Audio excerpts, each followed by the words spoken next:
வணக்கம் நண்பர்களே, சாந்தி கிராமத்திலிருந்து உங்களை அன்புடன் வரவேற்கிறேன். எல்லோரும் எப்படி இருக்கீங்க?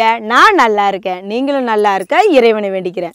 இன்றைக்கி நம்ம வீடியோவில் என்ன பார்க்க போகிறீங்கனாக்கா, ரொம்ப அற்புதமான கீரையை பற்றி தான்ப்பா பார்க்க போகிறோம். கீரைன்னா நம்ம நார்மலாக கடைஞ்சி சாப்பிட்ற கீரை இல்லைங்க, அரைக்கீரை சிறுகீரை மாதிரி இல்லைங்க. ரொம்ப மூலிகை நிறைஞ்ச கீரை கூட. இதை நம்ம விளைய வைக்க வேண்டிய அவசியமே இல்லை. எங்கள் வயல்களில் தானாக எல்லா இடத்துலையும், எங்கள் வயலும் இல்லைப்பா, ரோட்டோரங்களில் ஏரிக்கரை ஓரங்களில் எல்லா இடத்துலையும் இந்த விதை எங்கெங்கே காற்றுலேயே பரவும். எங்கெங்கே பரவுதோ அங்கங்கே நிறைய செடி முளைக்கும். என்ன கீரைன்னு பார்க்குறீங்களா? இதோ என் பக்கத்தில் இருக்கிற பண்ணைக்கீரை தாங்க. பண்ணைக்கீரையோட என்ன பண்ணைக்கீரையை பற்றி சொல்கிறாங்களே, இதுக்கு ஒரு வீடியோவா அப்படின்னு நினைக்கிறீங்கள? அதுதான் இல்லைங்க. பண்ணைக்கீரையில் அவ்வளோ மருத்துவ குணம் இருக்குது. நம்ம முக்கியமாக சின்ன பிள்ளைங்களுக்கு கொடுக்கக்கூடியதுங்க. இப்போ பண்ணைக்கீரையை நாங்கள் விளைய வைக்க வேண்டியதில்லை. ஏன்னா எங்கள் வேர்க்கடலை செடியோ உளுந்து செடியோ நம்ம சோள செடியோ விளைக்கும் போது அதில் நிறைய களை செடியாக முளைக்கும். இதை இப்போ நான் என் பக்கத்தில் பார்த்தீங்கன்னா இது நல்லா பெருசாக வளர்ந்து முத்தி போயிருக்கு. இதுலேருந்து கீரை எடுக்கக்கூடாது. சின்னதாக இருக்கும் போதே ஒரு அரை அடி ஒரு அடி இருக்கும் பாருங்கள், அந்த சைஸில் நாங்கள் அந்த கீரையை கிள்ளி, பண்ணைக்கீரைனா பண்ணைக்கீரை மட்டும் சேர்க்க மாட்டோம். பண்ணைக்கீரை, அது கூட மூக்கரட்டி கீரை, அப்புறம் பார்த்திங்கனாக்கா நம்ம பொன்னாங்கண்ணி கீரை, எல்லாம் நிறைய கீரைங்களை ஒரு 5-6 கீரைங்களை ஒன்றா சேர்த்து அந்த கீரையெல்லாம் ஒன்றா போட்டு அது கூட பருப்பு, வெங்காயம், தக்காளி, பச்சை மிளகா இதை வரைக்கும் போட்டு கடைஞ்சி சாப்பிட்டு பாருங்களேன். செம்ம டேஸ்ட்டாக இருக்கும். டேஸ்ட்டாக இருக்குன்றது அது அப்பாலப்பட்ட பிரச்சனை. ஆனால் மருந்தாக என்ன பயன்படுதுன்னு தெரியுமாங்க உங்களுக்கு? நிறைய குழந்தைங்களுக்கு, நம்ம குழந்தைங்கன்னு இல்லை, எல்லாருக்குமே எலும்பில் ரொம்ப சத்து சேர்க்கக்கூடிய கீரையும் கூட இந்த பண்ணைக்கீரை. குழந்தைங்களோட போனை நல்லா வலுவாக்குங்க, அவ்வளோ ஸ்ட்ரென்த்து பண்ணும். இப்போ நார்மலாக நம்ம கீரை இந்த எல்லா கீரையும் போட்டு கடைஞ்சி சாப்பிட்ணுமான்னு நினைப்பீங்க. அதுதான் இல்லை. இந்த பண்ணைக்கீரை மட்டும் கிடைச்சா கூட கடைஞ்சி சாப்பிட்லாம், டேஸ்ட்டாக இருக்கும். இப்போ நம்ம அரைக்கீரைக்கு சிறுகீரை எப்படி கடையிறோம், அதே மாதிரி இந்த பண்ணைக்கீரையும் கடைஞ்சி சாப்பிட்லாம். நீங்கள் பருப்பு கூட போட வேணாங்க. 2 வெங்காயம், 2 தக்காளி, 2 பச்சை மிளகா அதை போட்டு இந்த பண்ணைக்கீரையை வேக வச்சுட்டு நல்லா மத்து போட்டு கடைஞ்சிட்டு அதை ஒரு காஞ்ச மிளகா கிள்ளி போட்டு தாளித்து வெறும் சாதத்துக்கு நீங்கள் தொட்டுக்க காய்கறியே வேண்டாங்க, இந்த பண்ணைக்கீரையை மட்டும் வச்சு சாப்பிட்டு பாருங்களேன், அப்பா அல்டிமேட்டாக இருக்கும். இப்போ சாப்பிட்றதுன்றது நம்ம நார்மலாக கீரையை சமைச்சு சாப்பிட்றது தானேங்க. இதில் என்னங்க வீடியோ இருக்குது அப்படின்னு நீங்கள் கேட்பீங்க. ஆனால் நம்ம எலும்புங்களுக்கு, குழந்தைங்களுக்கு எலும்பு அவ்வளோ வலுவாக்கும். அது மட்டும் இல்லாமல் குழந்தைங்கள் குடலில் இருக்க குடல் புழுவை நீக்கக்கூடிய தன்மை உடையதுங்க. வாரத்தில் 2 நாளைக்கு இந்த பண்ணைக்கீரையை நீங்கள் கொடுத்து வந்தீங்கன்னாக்கா, குழந்தைங்க குடலில் இருக்கிற அந்த சின்ன சின்ன நாக்குப்பூச்சிலாம் இருக்கும் பாருங்க, அதெல்லாம் இறந்து மோஷன் வழியாகவே வெளியே வந்துடும். அவ்வளோ சக்தி வாய்ந்த கீரை. அது மட்டும் இல்லாமல் பெரியவங்களாம் சாப்பிடும் போது குடல் புண்ணு இருக்கும் இல்லையா, அந்த குடல் புண்ணை ஆற்றக்கூடிய தன்மை இருக்குது. இப்படி நம்ம குடல் சம்மந்தப்பட்ட தொண்டையிலேருந்து குடல் வரைக்கும் இருக்கிற எல்லா சம்மந்தப்பட்ட வியாதிகளும் தீர்க்கக்கூடிய தன்மை இருக்குது இந்த பண்ணைக்கீரைக்கு. பாருங்கள், பண்ணைக்கீரை களைச்செடியாக முளைக்குது, அதை பிடுங்கி போட்டுருவோம். ஆனால் எங்கள் ஊரில் யாரும் பிடுங்க மாட்டாங்க. இந்த கீரையை பறிக்க பக்கத்து ஊர்லேருந்து கூட வருவாங்க. நிறைய பேர் அப்படியே பேசிக்கிட்டே ஒரு 5-6 பொம்பளைங்களாக நம்ம தோட்டத்துங்களை பார்த்திங்கன்னா அப்பப்போ பறித்து இடுப்பு மடியில் வச்சுக்கிட்டு அதே மாதிரி களை எடுக்க வராங்க பாருங்கள். களை எடுக்க வேர்க்கடலை செடியிலையும் உளுந்து செடியிலையும் களை எடுக்க வந்தாக்கா அந்த கீரையை களை செடின்னு பிடிங்கி கீழே போட மாட்டாங்க, கிள்ளி மடியில் வச்சுப்பாங்க. அவங்க வீட்டுக்கு போக சொல்ல இவ்வளோ பெருசாக இருக்கும் வயிறு, ஏன்னா அவ்வளோ கீரை கிள்ளிட்டு போவாங்க. இது நிறைய இது விதை மூலியமாக தான் பரவுது. இந்த பாருங்கள், இப்போ இருக்கு இல்லையா, இது பூத்துருக்கு, இதில் ஃபுல்லாகவே விதை தான். இது எங்கெங்கே அப்படியே காற்றுலேயே பரவும். நல்லா வேகமாக காற்று அடிச்சுன்னா இந்த பாருங்கள், அப்படி காற்றுல போகுது இல்லையா, அந்த மாதிரி காற்றோட பறந்து எங்கே ஒன்றாலும் உருவாயிடும்.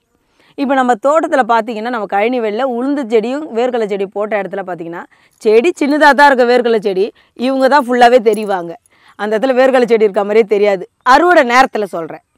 அதே ஃபஸ்ட்டு களை எடுக்கும் போதோ 2வது களை எடுக்கும் போதோ அந்த கீரையை கிள்ளி மக்கள் எடுத்துகிட்டு போயிடுவாங்க. நம்ம களை எடுக்க வரவங்க அவங்க பறித்து எடுத்துகிட்டு போயிடுவாங்க. நானும் இந்த கீரையை இப்போ நம்ம பார்த்திங்கனாக்கா பண்ணை பூண்டு கீரையும் மூக்கரட்டி கீரை, அப்புறம் நம்ம இந்த சின்னதாக நம்ம முள்ளுக்கீரைன்னு சொல்லுவோம் இல்லைங்களா, அந்த கீரை, இது 3த்தையும் கிள்ளி கடைஞ்சா செம்ம டேஸ்ட்டாக இருக்கும். பருப்பே போட மாட்டேன்பா, ஒரு கொட்டை புளி வச்சு வெங்காயம் 2, தக்காளி 2 பச்சை மிளகாய் இதை வரையும் கடைஞ்சாலே அம்புட்டு டேஸ்ட்டாக இருக்கும்.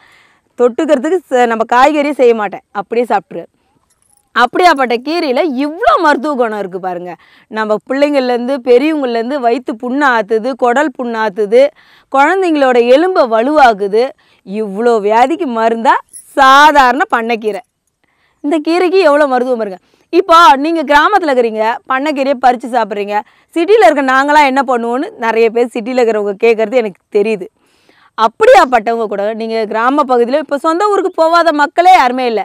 அப்படி போகிறீங்கன்னா இந்த கீரை கிடச்சா இந்த கீரையை வந்து பார்த்திங்கன்னா இங்கே பாருங்கள், இந்த மாதிரி இருக்கும்போது இதை இப்படியே கிள்ளி எடுத்துக்கோங்க. இது எல்லாமே விதை.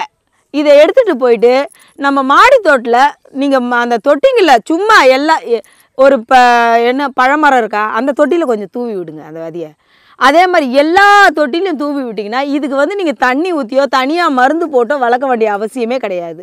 இதுவே தானாக வளர்ந்துடும். அப்படி வளரும் போது அந்த கீரை கிள்ளி நீங்கள் சாப்பிட்லாமே. எவ்வளோ ஈஸியாக கிடைக்கக்கூடிய கீரை பாருங்கள். அரைக்கீரை சிறுகீரையை தான் இந்த பூச்சிலாம் கூட சாப்பிடும்.